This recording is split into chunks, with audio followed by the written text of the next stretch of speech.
नहीं थी, internet connection भी सब डिसरप्ट, डाउट था कि कैसे होगा। जी जी जी, नहीं बिल्कुल क्लियर है, वॉइस भी और पिक्चर भी दोनों क्लियर है। बस स्वामी जी की कृपा है। जी जी, उत्तराखंड में कई उपदा आई, बोलते आप जैसे संत वहां हैं तो हमेशा भगवान चारों धाम वहां हैं, आप वहां विराजे हैं, तो अच्छा ही होएगा ना वहां तो sir.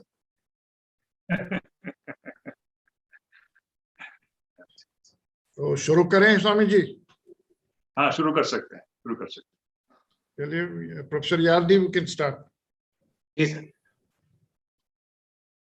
Aditi. Yes. A very warm good afternoon to the august gathering joining us today for celebrating National Youth Day 2022. You have to grow from inside out. None can teach you, none can make you spiritual. There is no teacher but your own soul. With these words, I, Dr. Aditi Veda, on behalf of Sri Vaishnav Vidyapeeth Vishwavidyalaya, would heartily welcome Honorable Chief Guest on the occasion, Swami Shuddhidanandji, Honorable Chancellor Shri Purushottam Das Ji Pasari, Honorable Vice Chancellor Dr. Upinder Dhar, Honorable Secretary of the Trust Shri Kamal Narayan Ji Buradia, all honored trust members, head of the institutes and Department of Constituent Institutions of SVV, faculty members, staff, and dear students. To mark the beginning of today's celebration, let's invoke the blessings of Ma Saraswati, the goddess of knowledge, by virtually lighting the lamp. I request technical team to play the video for virtually lighting the lamp.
Thank you so much. May I now request Honorable Chancellor and Honorable Vice Chancellor of Sri Vaishnav Vidyapeeth Vishwavidyalaya to virtually give a floral welcome to our chief guest, Swami Shuddhidanandji, Adhyaksh of Advaita Ashram, Mayavati, Uttarakhand.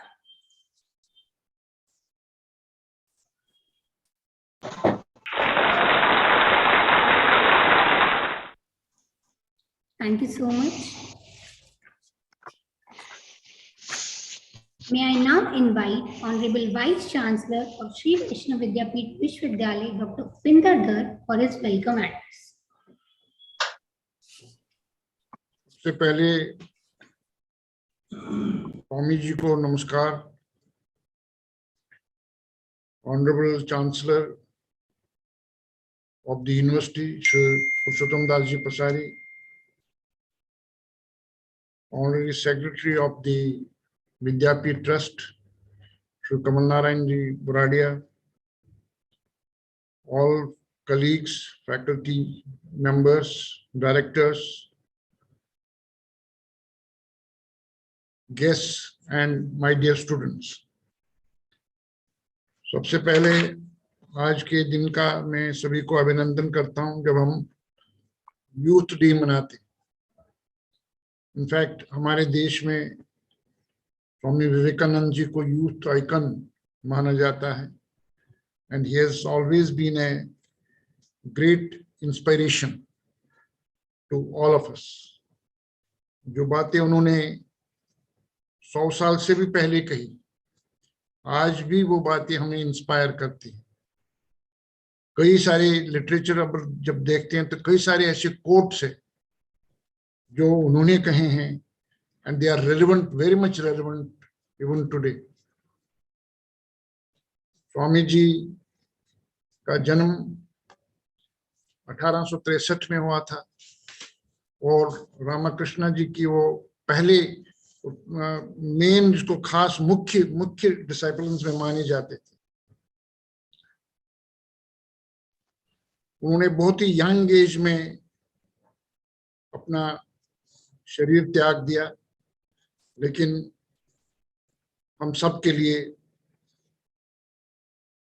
बल्कि उस जमाने में भी, उस time में भी, जब वो अमेरिका गए तो उन्होंने हिंदुइज्म के बारे में जागरूकता बढ़ाई, लोगों को हिंदुइज्म का महत्व समझाया।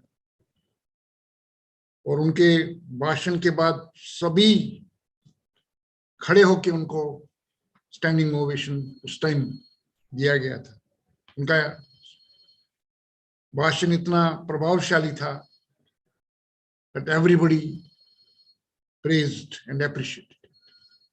अगर मैं कुछ कोट्स उनके कहे हुए बोलना चाहूंगा, आप देखेंगे कि कितना आज भी सही है जो उन्होंने इतने समय पहले कहे। मिसाल के तौर पे उदाहरण था, take risk in your life, if you win you can lead, if you lose you can guide. देखिए कितना महत्वपूर्ण ये स्टेटमेंट, ये कोट है।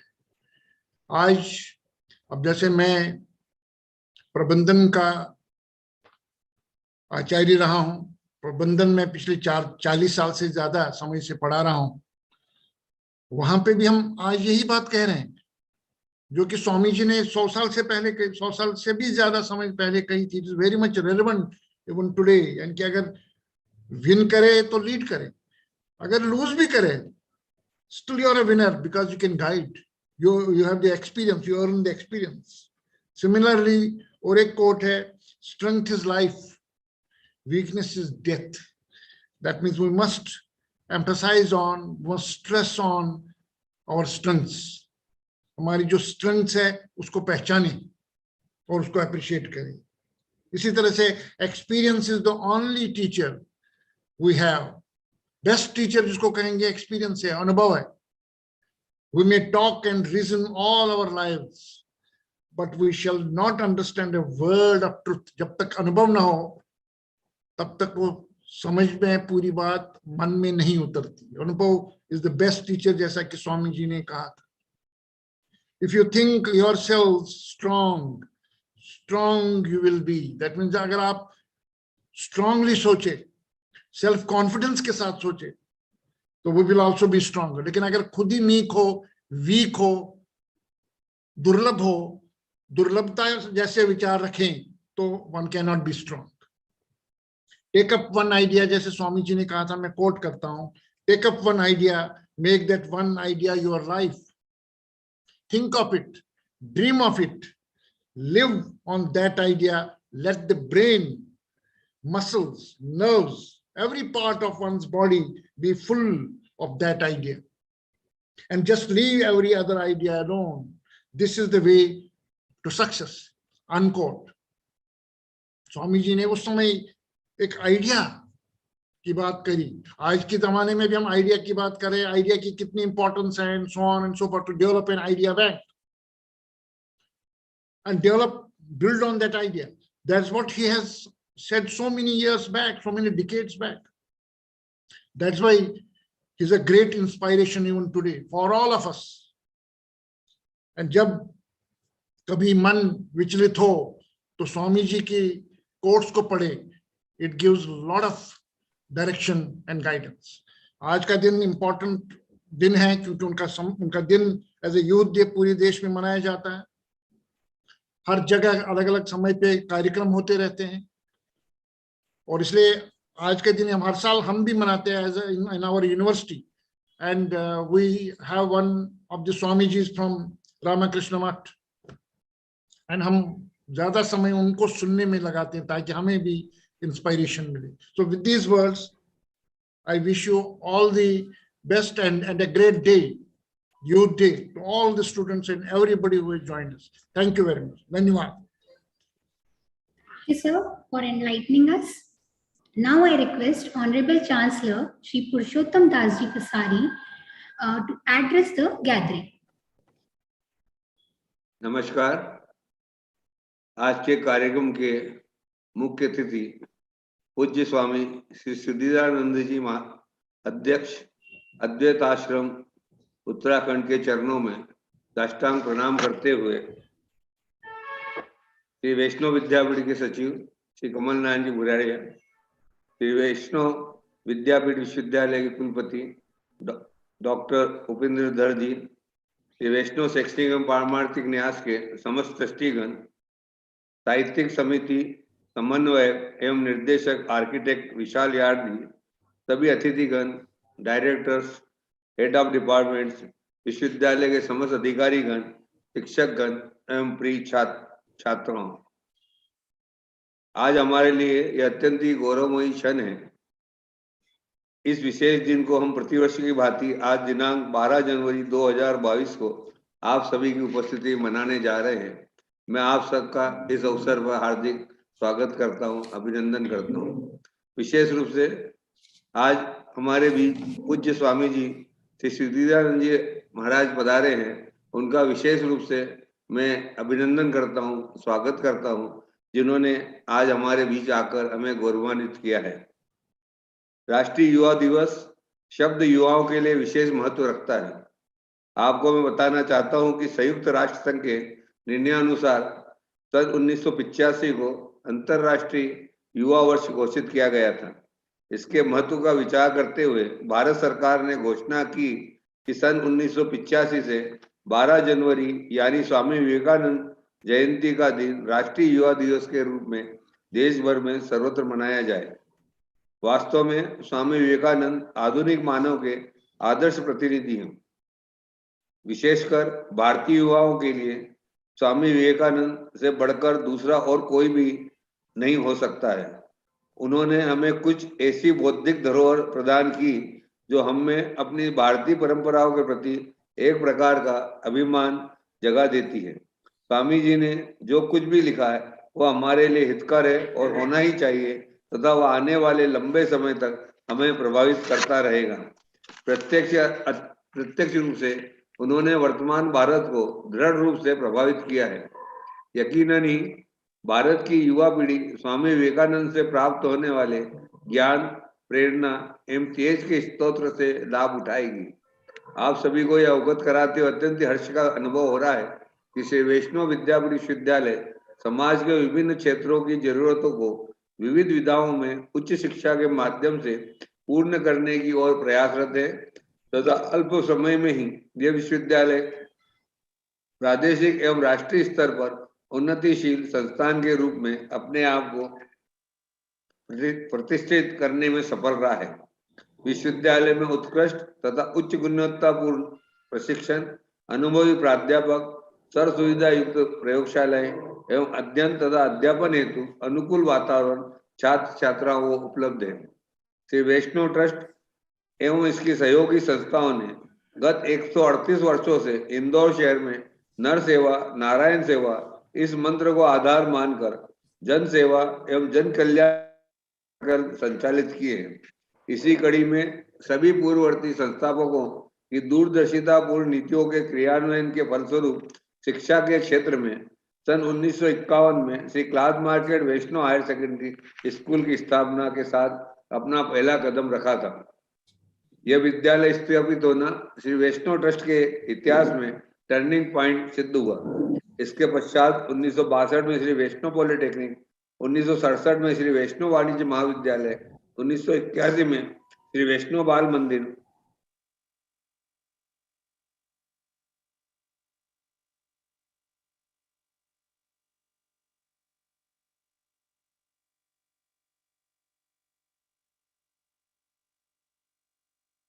संस्थान एवं श्री वैष्णव शिक्षक प्रशिक्षण महाविद्यालय स्थापित किया गया एवं 2019 में श्री वैष्णव स्पोर्ट्स एकेडमी स्थापित की गई। आज इन सभी संस्थाओं में 23,000 से अधिक विद्यार्थी अध्ययनरत थे। उल्लेखनीय है कि न लाभ न हानि के आधार पर संचालित ये सभी संस्थाएं अपनी प्रतिष्ठा से संपूर्ण प्रदेश को गौरवान्वित कर रही हैं। सभी शासकीय औपचारिकताएं पूर्ण करने के पश्चात सन 2015 में श्री वैष्णव विद्यापीठ विश्वविद्यालय मध्य प्रदेश निजी विश्वविद्यालय अधिनियम के अंतर्गत स्थापित किया गया। विश्वविद्यालय की स्थापना मानवता के बेहतर भविष्य के उत्थान के लिए उत्कृष्ट शिक्षा, प्रशिक्षण एवं अनुसंधान के माध्यम से सुलभ करने की दृष्टि से की गई है। विश्वविद्यालय का उद्देश्य ऐसा उत्कृष्ट शैक्षणिक वातावरण प्रदान करना है जिससे कि बौद्धिक, नैतिक एवं आध्यात्मिक प्रेरणा मिल सके एवं मूल्य आधारित नेतृत्व की क्षमता को पोषित किया जा सके। विश्वविद्यालय हमेशा सामाजिक रूप से जिम्मेदार नागरिकों के विकास एवं वैश्विक समाज के विकास की ओर प्रयास करते हैं। विश्वविद्यालय हम कई नवीन प्रोग्राम का संचालन कर रहे हैं जिनमें big data analytics, internet of things, cyber security, cloud computing, mechatronics, forensic science, agriculture engineering, artificial intelligence, architecture व डिजाइन, फाइन आर्ट्स, फूड एवं न्यूट्रिशन लाभ प्रमुख है। बदलते समय के साथ विद्यार्थियों को ऑनलाइन कोर्सेज तथा इंडस्ट्री की जरूरतों के हिसाब से भी नए विषय पढ़ाए जा रहे हैं। हम लगातार अपने विश्वविद्यालय में उत्कृष्ट एवं नवीन तकनीक से शिक्षण कार्य कराने की ओर अग्रसर है। मुझे विश्वास है कि हमारा विश्वविद्यालय इसी प्रकार विद्यार्थियों को उत्कृष्ट शिक्षा प्रदान करता रहेगा एवं शिक्षा के क्षेत्र में नए आयामों को हासिल करते हुए देश के युवाओं को नींव सुदृढ़ करने में अपना महत्वपूर्ण योगदान देता रहेगा। धन्यवाद। जय Hind. Thank you, sir, for your words of wisdom. It is a matter of privilege that today we have with us Swami Shuddhidanandji as the chief guest on the occasion. To give a brief introduction about him, may I now invite Mr. Preman Sharma, Section Officer, Academics and Co-Coordinator, Cultural and Literary Committee, Sri Vaishnav Vidyapith Vishwavidyalaya. Thank you, ma'am. Very good afternoon to all the dignitaries. Today, on behalf of Sri Vaishnav Vidyapith Vishwavidyalaya, as a co-coordinator of Cultural and Literary Committee, I feel privileged and extremely honored to share the brief profile of Swami Shuddhidanandji. Swami Shuddhidanand, he is a monk of the Ramakrishna order started by Sri Ramakrishna and Swami Vivekananda. He joined the order at Ramakrishna Math, Pune in 1993. Initiated by Revered Swami Ranganathananji Maharaj, he was ordained into sannyas, the monastic vows, in 2003. He is presently the Adhyaksh of Advait Ashram Mayavati Uttarakhand, which is a unique center envisioned by Swami Vivekananda. Advait Ashram is also one of the premier publication centers of the Ramakrishna Math and Mission. During the 22 years of his life at Advait Ashram, the Swami has been involved in the publication of several important works dealing with Vedanta, Sri Ramakrishna, and Swami Vivekananda. He has been the chief editor of a number of important books like The Message of Vivek Chudamani, The Message of Brihadaranyaka Upanishad, Western Admirers of Sri Ramakrishna, his disciples, Swami Vivekananda as the Turning Point, and Hinduism, the Faith Eternal. His special area of interest is the philosophies of Vedanta and Yoga, and also Sri Ramakrishna. And so now I would like to invite Swami Shuddhidanandji to enlighten us with his precious words. Swamiji.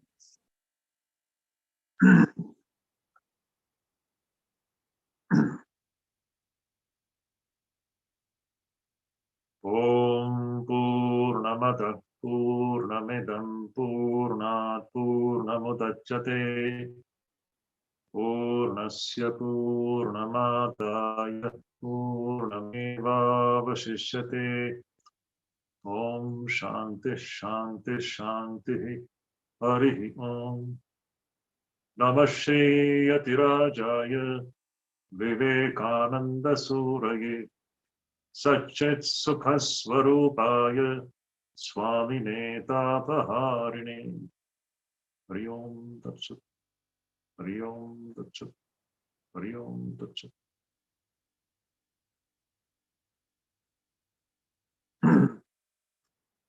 My namaskars to our Vice Chancellor of Sri Vaishnava Vidyapeeth Vishwavidyalaya, Dr. Upinder Dhar, Chancellor Sri Purushottam Das Pasari, and all other dignitaries and attendees who are attending this program, and namaskars to all of you. And today it's a very important day in the sense that we are celebrating the birthday of a personality about whose relevance just now the Vice Chancellor had hinted about. His relevance, when we talk about his relevance, we need to remember one very important thing. Actually, I'm reminded when the Vice Chancellor pointed out about the relevance of Swami Vivekananda to our own times. Swamiji, in one place, on one occasion, he says that, you see, I have given enough for 1500 years. This is Swami Vivekananda's statement. He says, what I have given to the world, that is enough for 1500 years. So it will take 1500 years for the human race to unravel the hidden meaning of the great ideological treasure which Swami Vivekananda has opened up for all of us. So, unlike the other great personalities or dignitaries whom we remember every year, Swami Vivekananda is totally a class apart. In fact, he belongs to that category of great personalities who come once in a millennium. They don't come every now and often. In our Hindu Shastras, such people belong to the category of Avatara Purushas. 1200 years back, we had the great Sri Shankaracharya, who came and who revived the Hindu Vaidika Sanatana Dharma, and he awakened the whole of the Indian subcontinent, and the whole of the second millennium actually was governed by the strong spiritual ideas which he had unleashed. Similarly, after 1200 years, in 19th century, was born Swami Vivekananda. And what Swami Vivekananda has given today, it is going to impact the entire third millennium. In Swami Vivekananda's own words, he had told that what I have given is enough for 1500 years. So when we talk about the relevance of a personality like Swami Vivekananda, we should remember that the relevance of this person is not for one region, one province. It is not for one country. It is for the entire human race. Because the direction of the social evolution which Swami Vivekananda has shown, it is in that direction that the entire human race will have to move if it has to lift itself up. So this is one important very aspect which came to my mind following the idea which was broached by the respective Vice Chancellor here. Now, another point which we should keep in our mind is that, see, when we are celebrating Swami Vivekananda's birthday every year on 12th January as a National Youth Day, its relevance is not only for India, but for the entire human race. But in this celebration, we should keep one thing in mind. It is not merely the question of singing the glories of Vivekananda. Oh, Vivekananda was this, Vivekananda was that. It is not merely the question of just eulogizing him, what he had done. The real celebration of Vivekananda is, what we can learn from him. What are the qualities which we as ordinary human beings, what we can imbibe, and how far we can raise ourselves to those heights which Vivekananda had shown to us. That will be the real celebration. It is not the question of just remembering him, organizing programs, online programs. Everybody is talking about Vivekananda. Today, what we need is the entire country's citizens, all the citizens, and especially the youth of this country. What can we learn from his personality? And how we can improve ourselves That is the real meaning of celebrating this personality or remembering this personality. Now, when we talk about learning from Vivekananda, we should remember one thing, that Vivekananda is a personality or a person with numerous profiles. He has got numerous facets. We can discuss about Vivekananda from the standpoint of spirituality, from the standpoint of philosophy, from the standpoint of patriotism, from the standpoint of so many other things. Such a multifaceted personality. And today, if we have to really gain something from this personality, it is not possible to cover all the facets in this half-an-hour program. So what I would like to do in this session of, say, next 35, 40 minutes, keeping the youth of our country in view, especially with the youngsters in our minds, I would like to present one facet of Vivekananda's personality. And that facet is very much needed for India today, especially in the Indian context. And that facet is Swami Vivekananda's love for his motherland, Bharat. What he had visualized about Bharat and how he wanted to revive, awaken, and take Bharat to her lost glory. The plan which he had in his mind and all the hopes which he had pinned on the youth of our country. So let me just focus on this one issue of Swami Vivekananda's love for this motherland, Bharat. When we talk about our country, Bharat, let me go in Swami Vivekananda's own lines. First, we need to understand a little bit of the background. Swami Vivekananda, according to Vivekananda, India is the cradle of human civilization. This has been the land from where cultures and civilizations have been born and spread all over the world, directly and indirectly. Swami Vivekananda says, whether you take spirituality, whether you take philosophy, whether if you take physical sciences, everything, directly or indirectly, has emerged from this great land. This is the most ancient existing living civilization and culture in the entire world. In one place, Vivekananda says that the debt which the world owes to India is immense. For what India has given to the entire world, Vivekananda says that the debt which the world owes to India is immense. Taking country with country, he says, no other country actually has given so much to the world as India has given. And especially he refers to the Hindu race. How much this Hindu race, the race of the Aryans, the great Aryas, Aryaputras, what they have given to the entire world, the world owes immensely to this land. Vivekananda mentions this point. So, in one place, Vivekananda says, let us just think about the spirituality itself, how the entire world has taken the spiritual and philosophical ideas from Bharat. Swamiji says, it's a very important point. Swamiji says that, shall India die? Shall India die? Then from the world, all spirituality will be extinct. All morality will be extinct. All sweet-souled sympathy for religion will be extinct. All ideality will be extinct. Just imagine, Swamiji says, if India dies, all spirituality will be extinct everywhere, whether it is spirituality, whether it is philosophy, whether it is morality and ethics. This is the land from where all these ideas had emerged and spread all over the country, all over the world.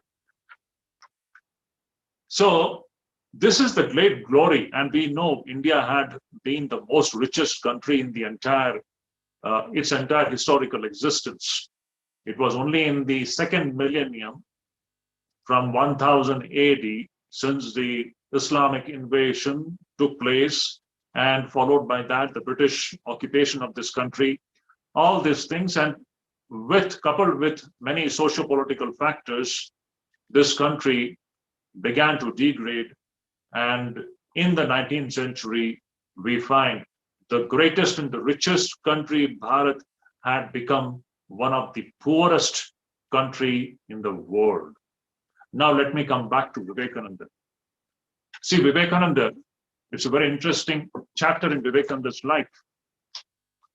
We all know Vivekananda was born in 1863. Then it's a long story. I'm just briefly telling it. After his education, at one point of time, in 1881, he comes across Paramahamsa Sri Ramakrishna, who becomes his guru. And from Sri Ramakrishna Paramahamsa, he gains all that the spiritual field has to give to him. He gains all the spiritual experiences, and the mystery of life and death and human existence is completely unraveled.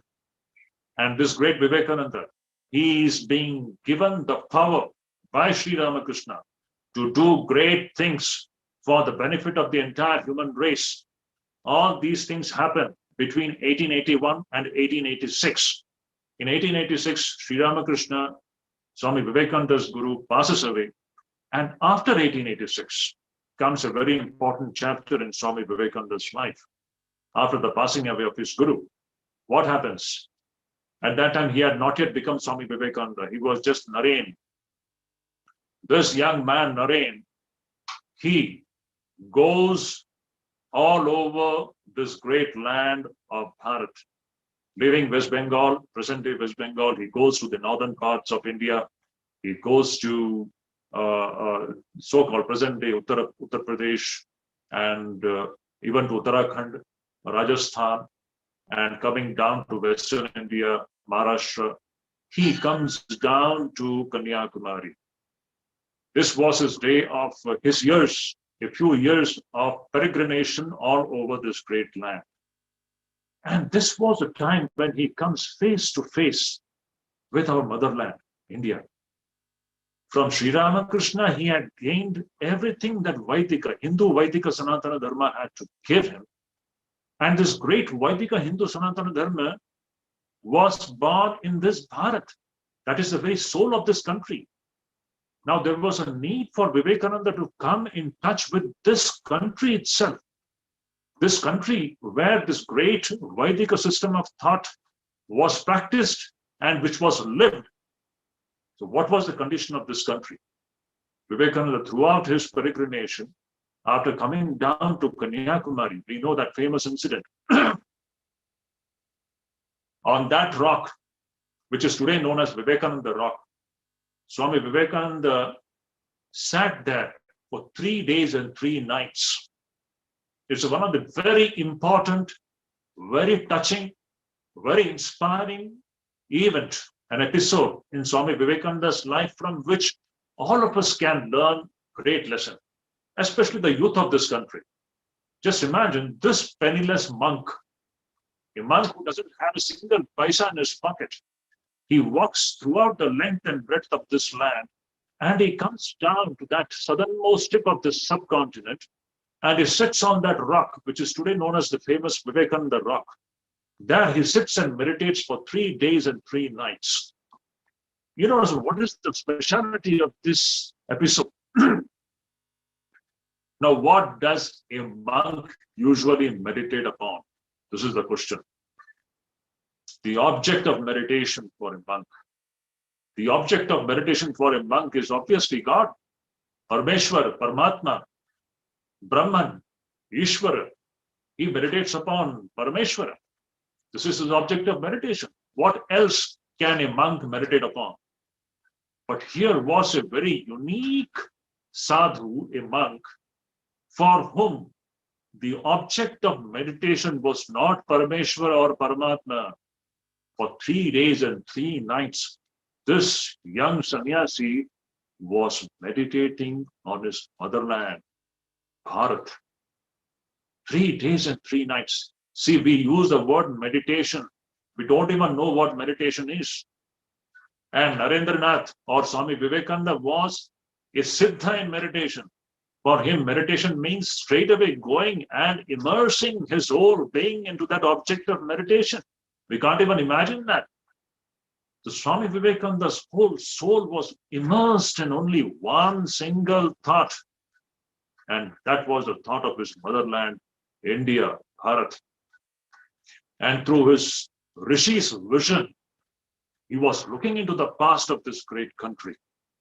He was looking into the past and he was seeing this glorious Bharat, the cradle of human civilization, from where everything, you name it, spirituality, physical sciences, philosophy, you name any of these things, art, architecture, music, everything has gone from this land to other parts of the globe.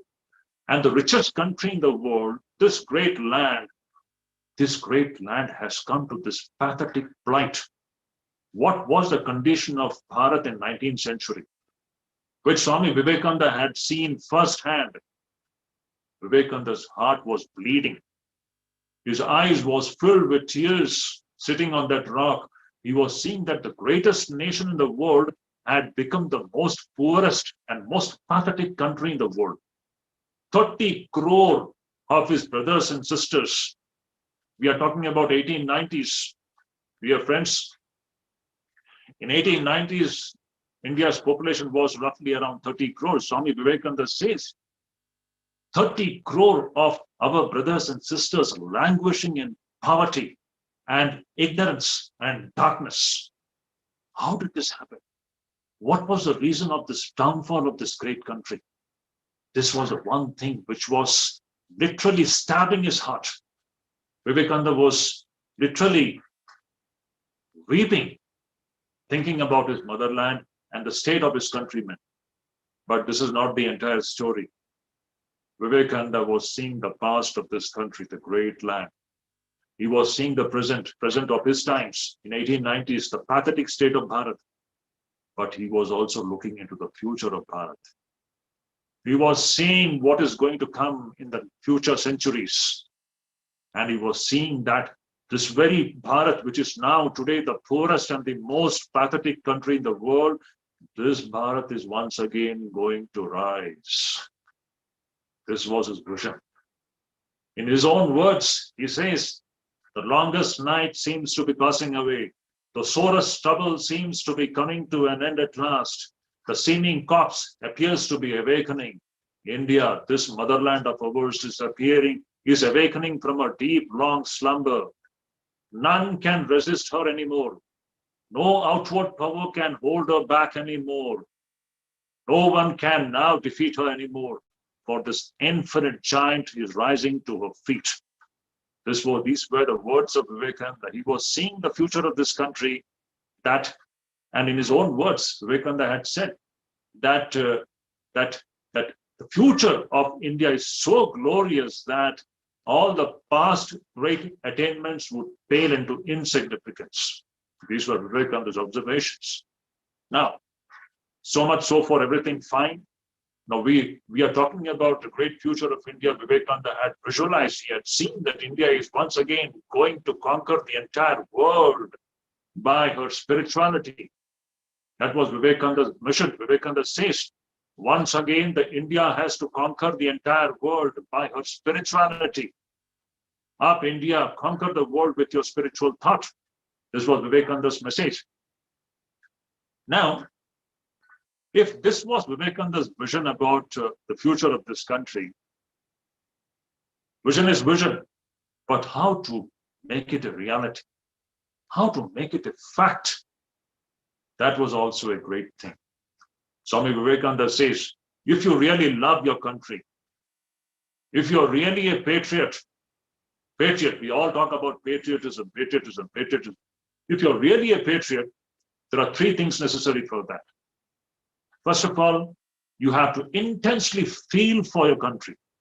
You have to intensely feel for your brothers and sisters, what you can do for them. That intense feeling is the dynamo which will make you move and work for their welfare. So Swami Vivekananda says the first condition to be a patriot is you have to have intense feeling what you can do for your countrymen. Secondly, mere feeling won't work. You need to have plans. You need to have a very sharp intellect. You should chalk out a wonderful plan how to work and uplift your own countrymen. And third thing he says, if you want to really be a patriot, when you begin to feel and when you begin to work for the welfare of the people, remember that you will have to face tremendous obstacles and oppositions. This path is not easy. We see, even today we see, anybody who is sincerely working for the country, how much of opposition he has to face, how much of obstacles he has to face, obstacles and oppositions not only from within the country, from also from outside the country. So when you begin to really work for this country, you will have to face oppositions and obstacles. And Vivekananda says, in such situation, you should have that will and strength to face these obstacles and oppositions. If you have these three things, then you are truly a patriot. What a wonderful thing he has told. We want to do something for the country, but do we have that feeling, intense feeling for what I can do for my poor brothers and sisters of this country? And do I have a plan? Mere feeling won't work unless we have a workable plan. And thirdly, do we have the will to face the obstacles and oppositions on the way?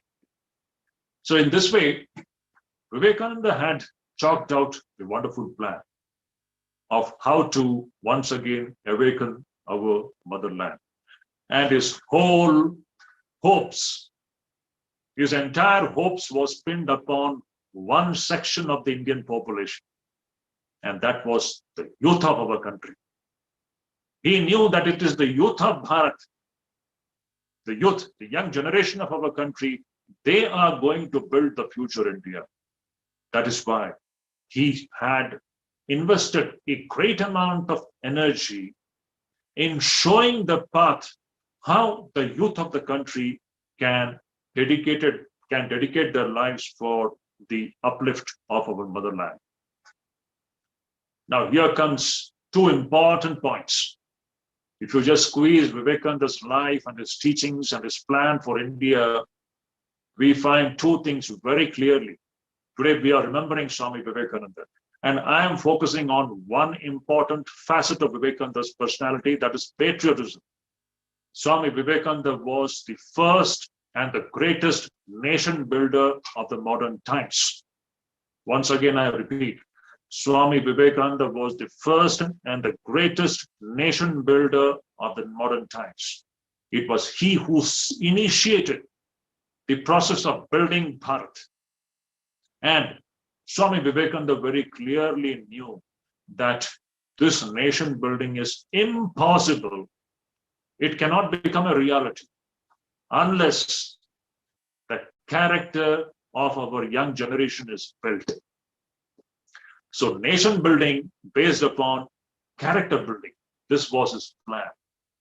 Without our men and women, without our youngsters, without the citizens of this country having character, how can this nation be built? So when we talk about nation building, and whenever Swami Vivekananda spoke about nation building, he always spoke about character building with equal emphasis. Without building the character of our young generation, it is impossible that this country will rise. So here comes a very important point, the point of character building of our youths and our young generation.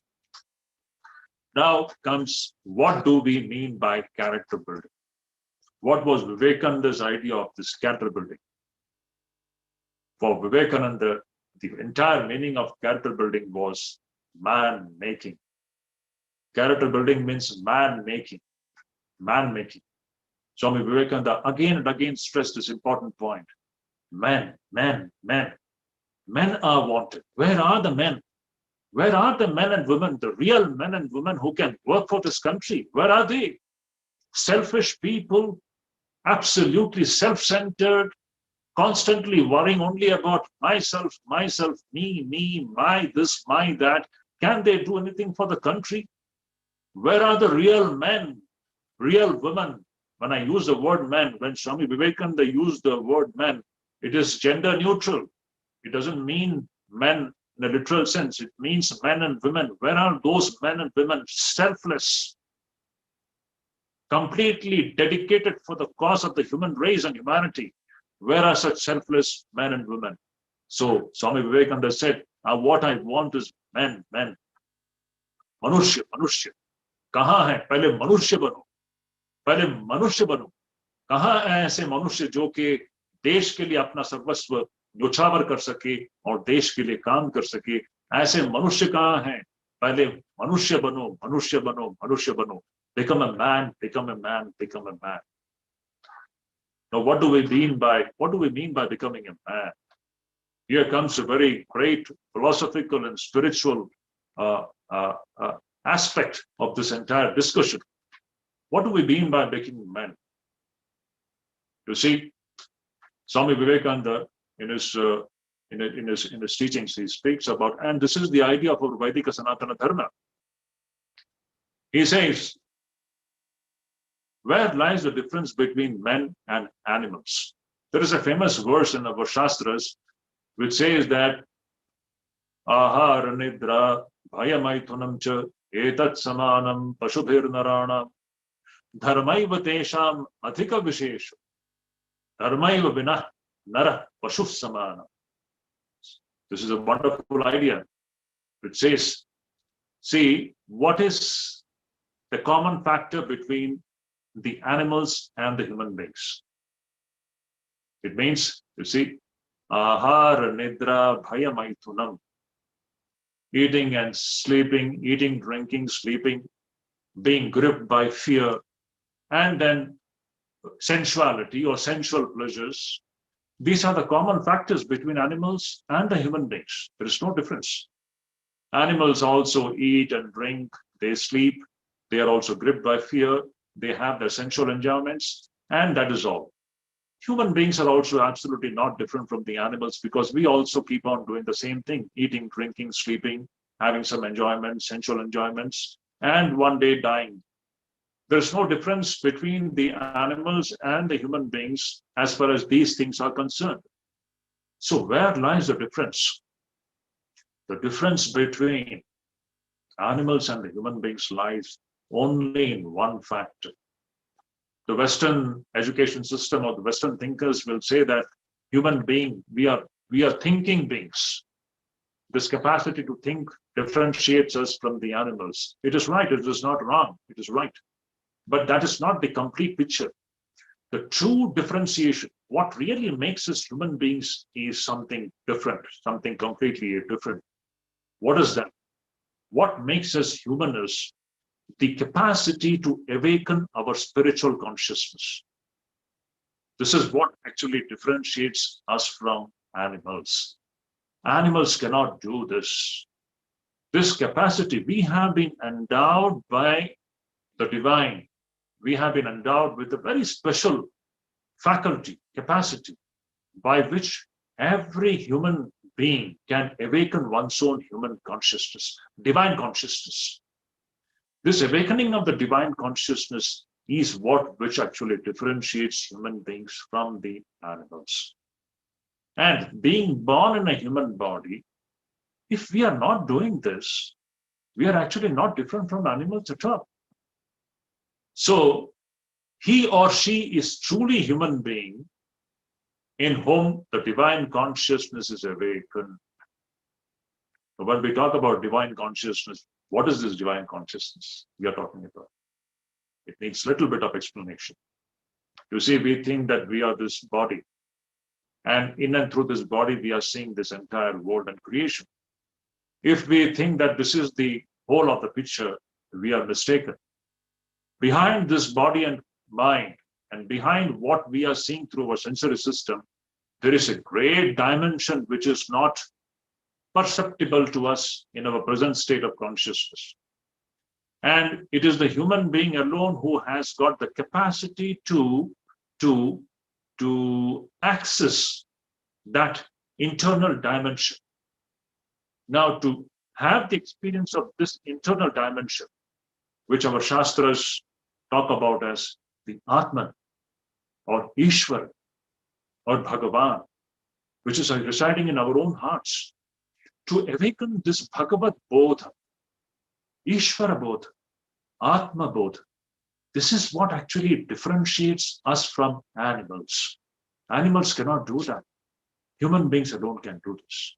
When we awaken this divine consciousness, then and then alone, we become truly human beings. And my dear friends, we should remember that all the best things of life comes from this awakening of the divine consciousness. Now, coming back to Vivekananda. What did Vivekananda say? Vivekananda says, please note down this very important point. Swamiji says, the main mission of my life is man-making, man-making, man-making. I have no other mission. My only mission is to make men. To make men means to awaken that divine consciousness. Swamiji says, my idea can be put into a few words to preach unto humanity their divinity and how to make it manifest in every moment of life. I repeat once again, Swamiji's main mission was man-making. What do we mean by man-making? Awakening of the divine consciousness. And Swami Vivekananda says, my ideas can be put into a few words. What are my ideas? To preach unto humanity their divinity and how to make it manifest in every moment of their life. So Swamiji says, each soul is potentially divine. Each soul is potentially divine. The goal is to manifest this divinity. Again and again, this manifestation of divinity, this is what goes into the making of the human being.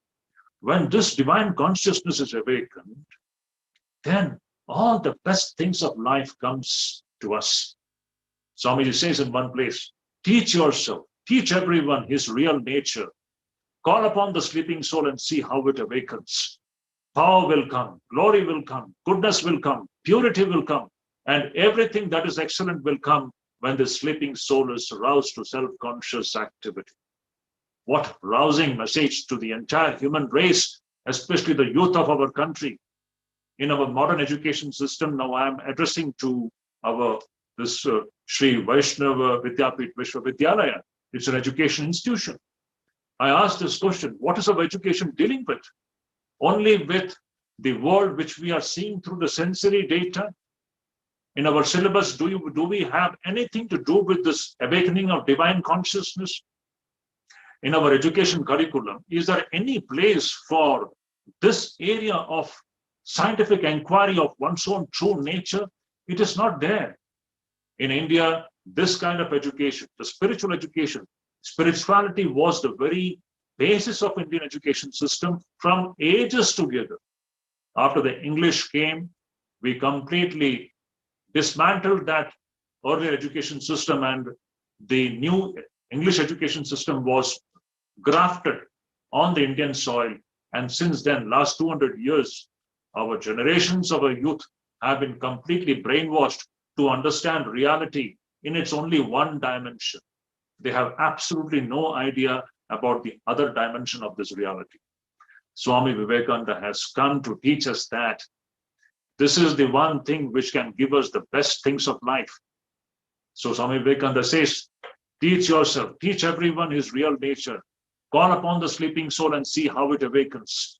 Power will come, glory will come, goodness will come, and everything that is excellent will come when the sleeping soul is roused to self-conscious activity. And just like the Vice Chancellor quoted in his talk, he had said, you see, take up one idea, make that idea your life, think about it, dream about it, make that your own life. Let your brain, your muscles, your nerves, and every part of your body be filled with that idea. That is how you succeed in awakening this divine consciousness. So what is that one idea we have to take from Swami Vivekananda? That one idea is how to awake our higher dimension of the human personality. Vivekananda came to teach the science of awakening our divine consciousness, and this teaching is meant not only for India, but for the entire human race. This is what actually can take the human race to a higher level of civilization and culture. So this was Swami Vivekananda's plan of nation building through character building. Character building means man making. Man making means awakening of the divine consciousness. When this divine consciousness is awakened, then you will see the real character will come out. What is the result of this awakening of divine consciousness? Nothing else. Your heart will be filled with love. Love for everybody. That intense feeling which Swami Vivekananda's heart was filled with, that feeling even we will begin to have. We will begin to feel equally for everybody. Then when the heart is feeling, then the hands will begin to move, to work and do something for them. This was the plan. This is how great characters are built. When we have this awakening of divine consciousness, from that will proceed love, sympathy, compassion, service-minded attitude, and all these wonderful things will come from that awakened divine consciousness. So this is what is man-making. Swami Vivekananda wanted. Where are such men? Where are such men? What do we see in our present-day society? Selfish people, corrupt people, everywhere, Bhashtachar, Bhashtachar. What is Bhashtachar? It is, Bhashtachar emerges from selfishness. What else? When men and women are selfish, then they become corrupt. And the opposite of that is unselfishness. That unselfishness will come when we become aware of our divine consciousness. So, in brief, this is what actually Swami Vivekananda wanted to tell the youth of this country, that walk on the path of awakening your own divine consciousness and dedicate your life for building this nation. And his clarion call to all the countrymen was, arise, awake, and stop not till the goal is reached. Arise, awake, and stop not till the goal is reached. What is the meaning of this? Arise and awakening. Awaken your divine consciousness. How long are we going to remain asleep? So this was Vivekananda's message. Let the youth of this country, awaken their divine consciousness and let them dedicate their lives selflessly to work for the well-being of our own countrymen. And that is the way by which we can once again make India regain her lost glory. Once again, India should capture the entire world by her spiritual ideas. This is not the military capturing. This is the capturing of the entire world, conquering the entire world by India's spiritual ideas. And this is happening everywhere in the West. You will find people are thirsting for Vedanta and yoga. From where did it start? It all started with Swami Vivekananda in the modern times. So this process of once again India conquering the entire world is happening. And it started with Swami Vivekananda. And now we all are just instruments to carry this work forward. So, my dear friends, I would not want to, in fact, we can go on and on and on. As I said, Swami Vivekananda's personality has got numerous facets. Today, I have focused on only one single facet, that is patriotism. Swami Vivekananda's love for his motherland and what was his plan about awakening India once again and making India conquer the entire world, making India becoming a Vishwa Guru. This was Swami Vivekananda's plan. But this is not possible as long as the character of our citizens, especially the character of our youth, is not built. So the basic theme is nation building through character building. I once again thank the organizers of this wonderful meeting, that is Sri Vaishnav Vidyapit Vishwavidyalaya, the Vice Chancellor and Chancellor, for having invited me. And the most important thing is, when we remember Swami Vivekananda, our hearts become purified. Our hearts become purified. We imbibe the spirit of Swami Vivekananda. That is what is needed. As I said in the beginning, it is not the question of just eulogizing Vivekananda, that Vivekananda was this and Vivekananda was that. Yes, Vivekananda was what great, but what am I going to learn from it? How am I going to change my personality? That is the main thing. If we take even one step in that direction, that is the true celebration of Swami Vivekananda. I thank all of you once again, and I pray to Bhagavan and Ishvara to give us that capacity to walk on the path shown by this great son of the soil. And I'm sure that as Swami Vivekananda had visualized, that of the youth of our country will definitely respond, and they will come forward and they will lay their lives for the welfare of this country.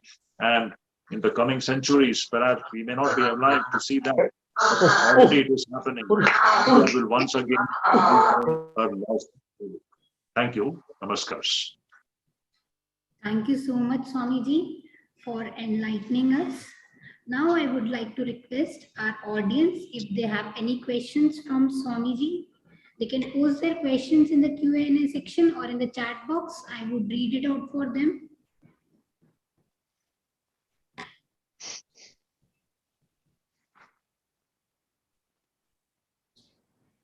Okay, we have got one question from Mahendra sir.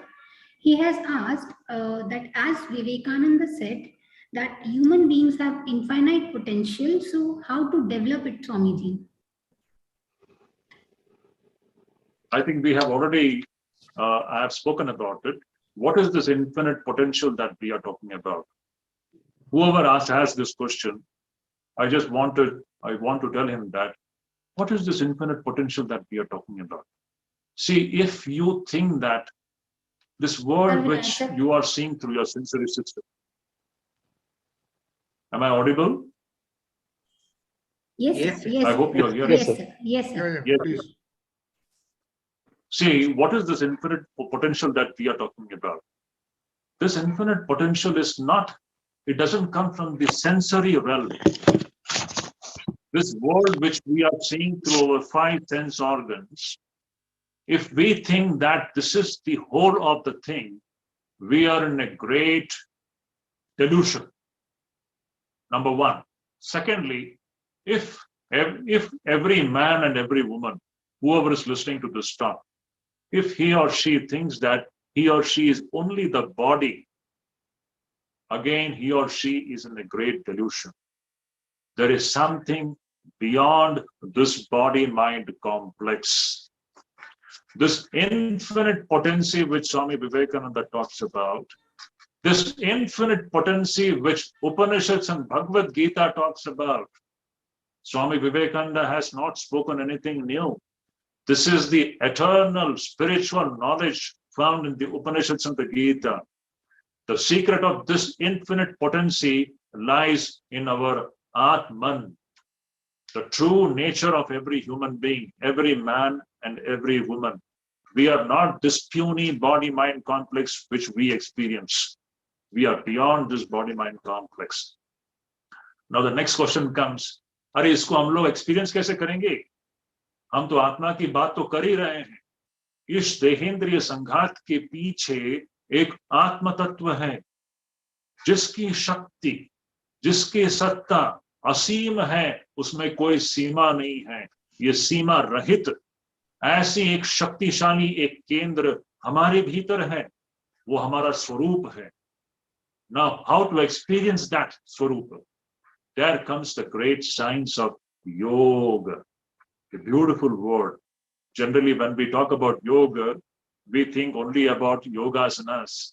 That yogasana is very, very superficial level and superficial understanding of this great word called yoga. Yoga is that way of life. I'm talking once again, I repeat, yoga is that way of life. You have to change your way of life. You have to change your way of thinking. You have to change your way of acting. You have to change your way of willing. It is a complete, drastic change in the way of life. When you begin to lead that kind of a life, friends, you will begin to get access to this infinite dimension within each one of us. That is the spiritual dimension. So this infinite, every soul is infinitely potential, which Swami Vivekananda has spoken about. The secret lies here inside each one of us. which we have to access through a certain very scientific method. Any other question? Yes, we have next question from Namit Gupta sir. He has asked, we as teachers see that today youth is very impatient. So Swamiji, what would you suggest so that today's youth develop more patience in their life? As I said before, all these problems of impatience, restlessness of the mind, impatience is only one word. The mind is restless. We are living in a digital world. Every man, every woman, every student is busy with the laptops and mobiles, WhatsApp, Facebook, and whatnot. The mind cannot be focused even for a few seconds. Such a pathetic state. What is the solution to this? I always talk about the subject and I say the only solution to this, not the cosmetic solution, not superficial solution. The real medicine to this disease of restlessness, impatience, lack of attention, lack of focus.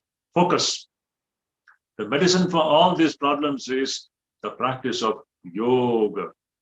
We have to be initiated into the technique of yogic way of life.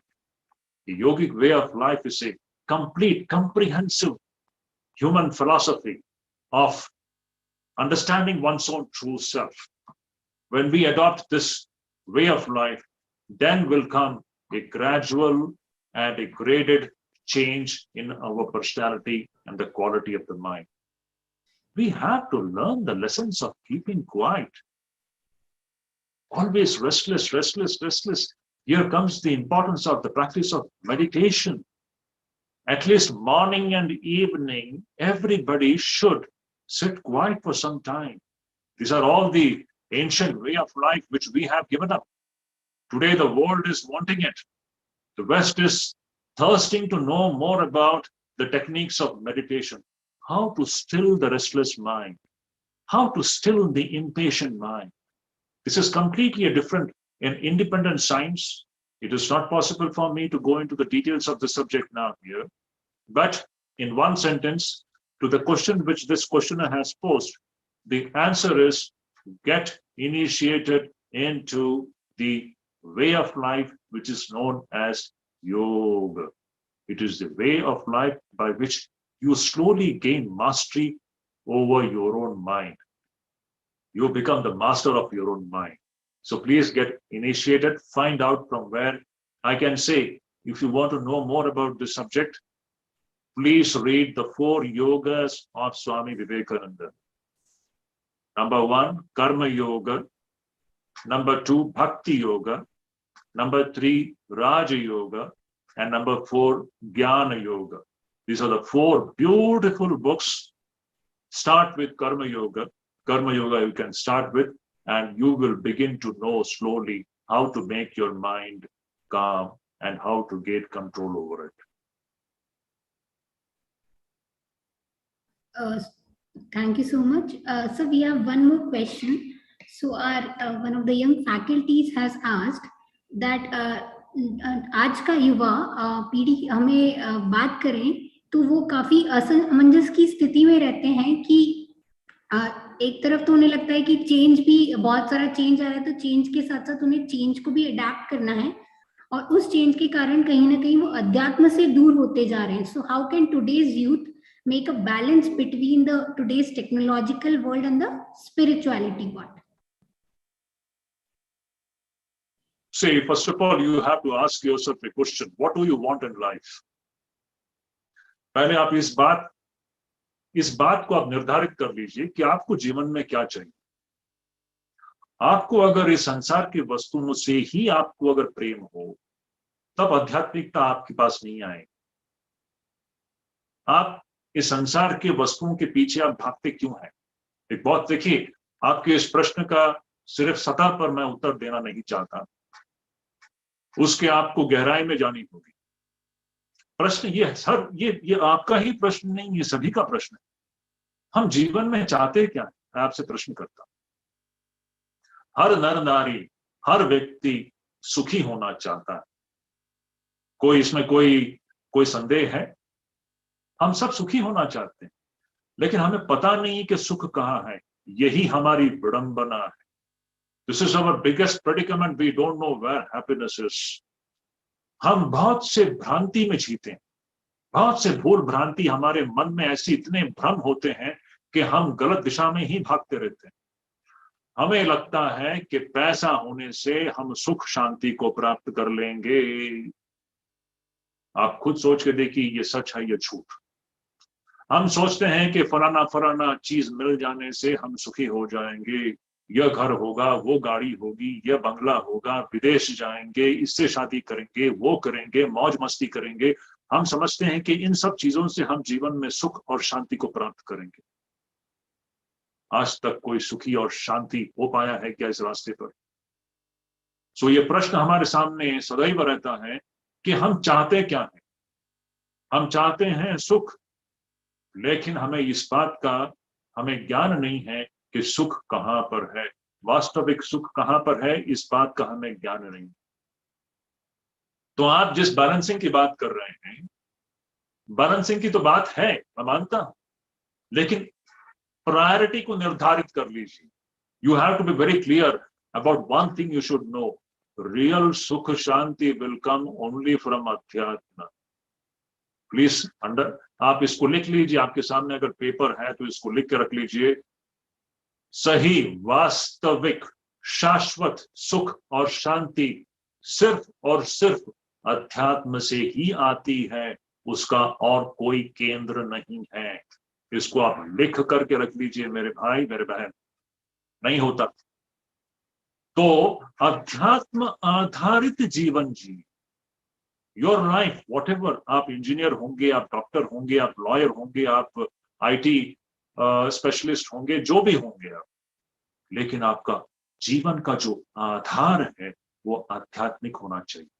ऐसा अगर हो तो आप सही अर्थ में शाश्वत सुख और शांति के राह पर, उसके प्राप्ति के राह पर आप चल पड़ेंगे।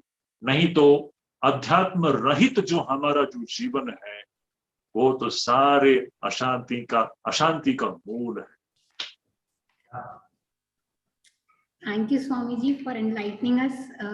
So any more panel members would like to ask any question? Okay. So as we come to the end of the celebration, I now request Honorable Secretary of Shri Vaishnav Vidyapeeth Vishwavidyalaya, Shri Kamal Narayan Ji Buradia, to propose the words of thanks.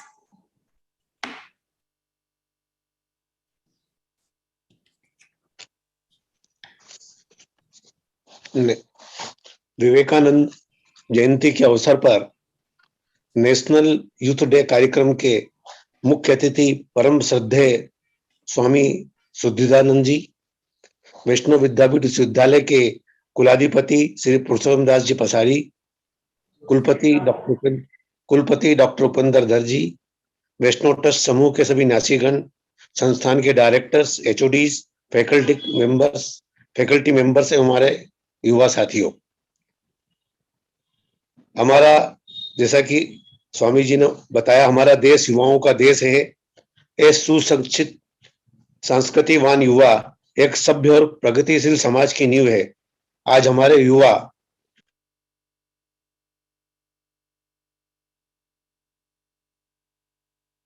पूरी तरह सक्षम है, बस जरूरत है उन्हें सही वक्त पर सही दिशा एवं सही मार्गदर्शन मिलने का। युवा शक्ति नदी की तीव्र धारा है, युवा शक्ति नदी की तीव्र धारा है जो पहाड़ों को चीरते हुए अपने रास्ते स्वयं, बस जरूरत है हमको उनकी क्षमताओं पर भरोसा करना। हमें अपनी युवा शक्ति में छिपी स्किल को पहचानना है और उसे निखारना भी है। युवाओं के प्रेरणा स्रोत भारत माता के सपूत स्वामी विवेकानंद जी ने कहा था कि मेरा विश्वास युवा पीढ़ी में है। उन्होंने देश को सुदृढ़ बनाने एवं विकास पथ पर अग्रसर करने के लिए सदैव युवा शक्ति पर भरोसा किया। उनका कहना था कि मेरी भविष्य की आशाएं युवाओं के चरित्र, बुद्धिमत्ता और दूसरों की सेवा के लिए तत्परता पर निर्भर है। उन्होंने युवा शक्ति को आह्वान करते हुए उन्होंने कहा था कि उठो, जागो और जब तक न रुको, जब तक तुम्हारी मंजिल न पहुंचे, जब तक तुम्हारे को मंजिल प्राप्त न हो जाए। स्वामी विवेकानंद जी ने समूचे विश्व में भारत का जो गौरव बढ़ाया और भारत की महानता और अखंडता का संदेश पहुंचाया, उन्हीं की सीखों उपदेशों को आगे बढ़ाने में अग्रणी परम श्रद्धेय संत शिरोमणि अद्वैत आश्रम के उत्तराखंड के अध्यक्ष आज हमारे बीच उपस्थित हैं। मैं स्वामी जी का आभार व्यक्त करता हूं एवं मैं आज हमारा परम सौभाग्य है कि उनका हमें सानिध्य मिला है। मैं स्वामी जी के लिए यही कहूंगा कि हमको मिली है आपकी सानिध्य की घड़ियां बड़े नसीब से। जी भर के सुनी हमने आपकी वाणी इतनी करीब से। हम चाहते हैं कि आपका सानिध्य बार बार मिले हो, आपकी इस सुमधुर वाणी का बरसात बार बार हो। आज इस अवसर पर वैष्णव विद्यापीठ विश्वविद्यालय के कुलाधिपति श्री प्रसूनदास जी पसारी एवं कुलपति डॉक्टर उपेंद्र जी का भी आभार मानता हूँ। मैं विश्वविद्यालय के डायरेक्टर्स, एचओडीज, फैकल्टीज का भी आभार व्यक्त करता हूँ और उनसे ये आह्वान करता हूँ कि जैसा स्वामी जी ने हमें बताया है, जैसा स्वामी जी ने आज हमें बताया कि हम ऐसे गुणवत्ता पर शिक्षा प्रदान करें जिसमें हमारी युवा शक्ति की एकेडमिक अचीवमेंट के साथ साथ उनमें इंटेलेक्चुअल, फिजिकल, सोशल और उनका नैतिक विकास हो। जब भी हम उनकी पेशेंस और उनकी जितनी भी जो आज एक उनका द्वंद्व चल रहा है उसको दूर करने में सफल होंगे। जैसा स्वामी जी ने बताया कि मनुष्य कहाँ है, पहले मनुष्य बने। हमको नेशनल बिल्डिंग में थ्रू कैरेक्टर ही हम नेशनल बिल्डिंग बना सकते हैं और ये आज के युवाओं को हमें समझाना होगा। उन्हें ईश्वर बोध, अध्यात्म बोध की तरफ ले जाना होगा और इसमें हमारे शिक्षक महत्वपूर्ण भूमिका निभा सकते हैं। मैं पुनः हमारे आज के कार्यक्रम के मुख्य अतिथि परम श्रद्धेय सुधीरानंद जी का पुनः आभार व्यक्त करता हूं। सर, आपका संपूर्ण जीवन एक प्रेरणादायी पुस्तक के समान है। आप ईश्वर के अवतार हैं। हम सभी को आपके ज्ञान का लाभ सहज रूप से प्राप्त हुआ है। हमारा विश्वविद्यालय परिवार आपकी प्रेरणा, मार्गदर्शन एवं आशीर्वाद की आकांक्षा रखता है। हमें पूर्ण विश्वास है कि आपके आशीर्वाद से हमारा ये उभरता हुआ विश्वविद्यालय निरंतर प्रगति करेगा और हम चरित्रवान युवा शक्ति को भारत के सर्वांगीण विकास करने हेतु तैयार कर पाएंगे। इसके लिए हमें आपके आशीर्वाद की आवश्यकता रहेगी और आशा है कि आपका आशीर्वाद, मार्गदर्शन और प्रेरणा हमेशा हमेशा आपकी मिलती रहेगी। जय हिंद, जय युवा शक्ति। धन्यवाद। Thank you, sir. So to mark the end of the celebration, may I now request our technical team to play the national anthem. I also request all the audiences to please rise for the national anthem. Jana Gana मन अधिनायक जय हे भारत भाग्य विधाता। पंजाब सिंध गुजरात मराठा द्राविड उत्कल बंगा।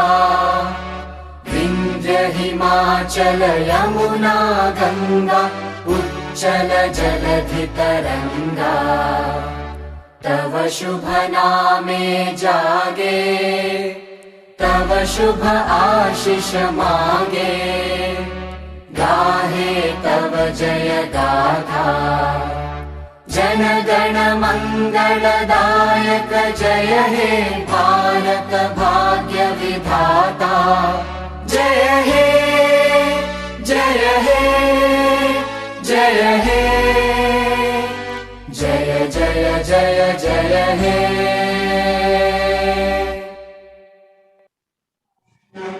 So thank you all of you for joining us today for the celebration. Have a nice day.